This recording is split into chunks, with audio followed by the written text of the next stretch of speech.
సిరిసిల్ల జిల్లా ఇల్లంతకుంట మండలం గాలిపల్లి గ్రామంలో జనవరి 26 గణతంత్ర దినోత్సవ వేడుకలు జరుపుకున్న కొత్త పాలకవర్గాల సభ్యులు.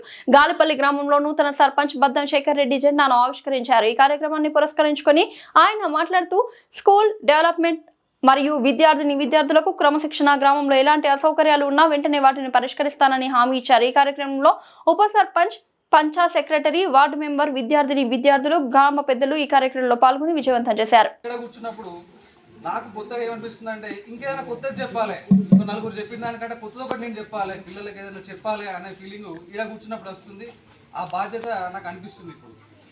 అదేవిధంగా మేడం గారు కోరినట్టు మన స్కూల్లో చిన్న చిన్న పనులు చెప్పారు. మేము దానికి వీలైనంత తొందరగా అన్ని పనులు పూర్తి చేస్తాము. మా పాలకవర్గం సపోర్ట్ ఎప్పుడు మీ స్కూల్కి ఉంటుంది మేడం.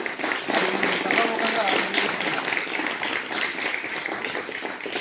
మరొకసారి 77వ గణతంత్ర దినోత్సవ శుభాకాంక్షలు తెలుపుతూ ముగిస్తున్నాను. మీకు కూడా బోర్ కొడుతుందిగా అర్థమైంది ముఖాలు చూస్తే. సరేనా? Thank you.